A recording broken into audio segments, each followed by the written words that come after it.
Hi there, and welcome to Cat Fasting. So this is an update. It's probably been about 9 days since my last update for weight loss. This week I lost just over 2 pounds. Very happy with that. Also, I did want to see if my eye actually improved from fasting, but I'm not actually sure if it did help it or not. It doesn't look too bad today.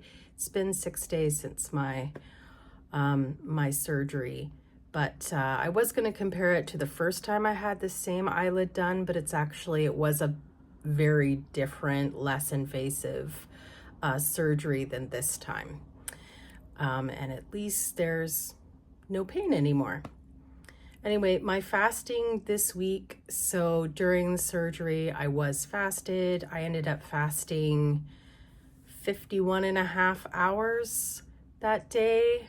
Then I did a couple days of feeding and up days, and I went into a longer fast. So I did 62 hours, and then I had an up day, and now I'm back fasting again. But this fast isn't going to be a long fast. It's just going to be fasting today. So it'll probably be like 38 to 40 hours max.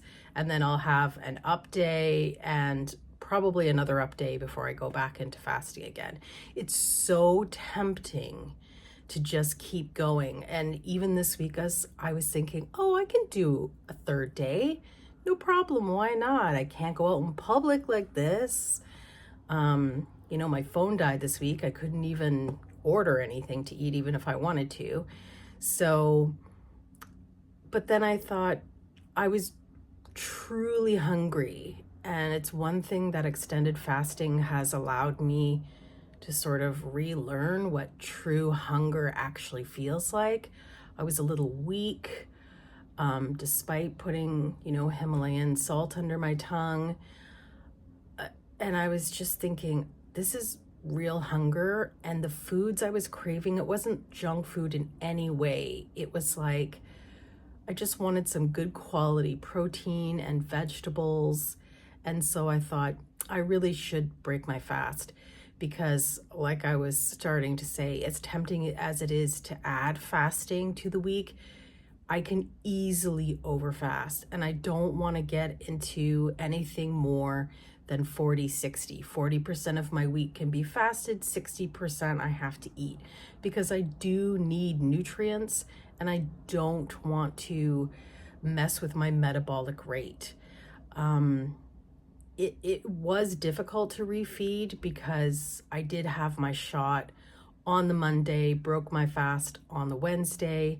And so I was sort of in that spot of the GLP med where, my appetite suppression is really at its peak. So I had to take care, broke my fast really slowly anyway because it was such an extended fast, but I had to leave like gaps and just eat more frequently. So I did have, I think it was 8 or 9 hour window that day, which was really weird for me, but it felt okay. And it wasn't too violent or anything like that of a refeed. And I definitely prioritized high nutrient foods. So I probably could have fed today as well, but so far I'm feeling okay. And mentally, the fact that I know that I could eat tomorrow morning, I'm not going to try to push it to a 48-hour, relaxes me. It's actually kind of strange to think that an entire day without eating is now like an easier version of fasting for me, because I have been finding the 248s a week to be difficult. It's a long time, but it does make a difference. So far with weight loss, it's the difference between losing a pound and 1.7 pounds. And it doesn't seem like that much on a week-to-week basis, but over several weeks, that makes a massive difference. So I'm going to keep that up for sure. I may actually next week do 2 days in a row as well. I did kind of like that in just the fact that, I do switch over into fat burning, it does become a little easier. It was a little harder this week just because I do believe that because of my surgery, my body may have wanted nutrients to help heal and repair. So it was triggering hunger a little more, because it's definitely been easier to do like 66-hour fasts in the past. And it is interesting that having COVID a few weeks ago and this surgery, during COVID and just after the surgery, my hunger did go up a bit. So it's something I do need to pay attention to. I don't want my body to suffer or not heal because I'm not getting it what it needs. So I do have to be a little bit patient. I do have this Christmas goal, and I do want to be as low as possible.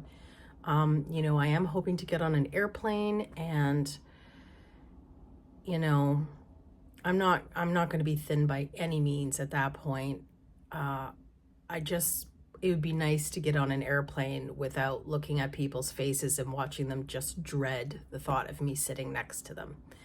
So that's definitely my next goal. Other than that, the one side effect of that sort of random extreme sunburn feeling on my skin continues. It can be very uncomfortable and very painful, but in the grand scheme of things, it's not the worst side effect I could have. And I am having some problems falling back to sleep if I wake up in the night.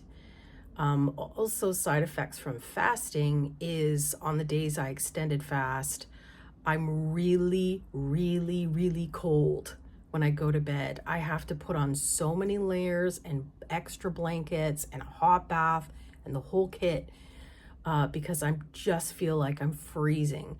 Then halfway through the night, I'm boiling to death and I feel like I'm dying and sitting on the surface of the sun. So that's really fun for me, and could also explain why it's very difficult for me to sleep being freezing or on fire.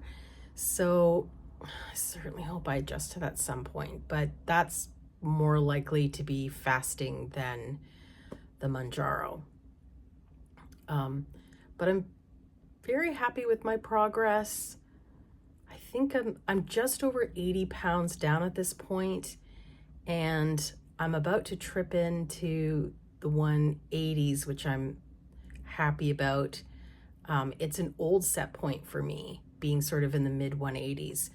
So it was so long ago though, but I am concerned about the level of difficulty of breaking through, because so far each time I've hit on any set point that I sort of lived at for years and years and years and maintained that point, I have had to sort of put in that extra mile to break through and not experience a plateau.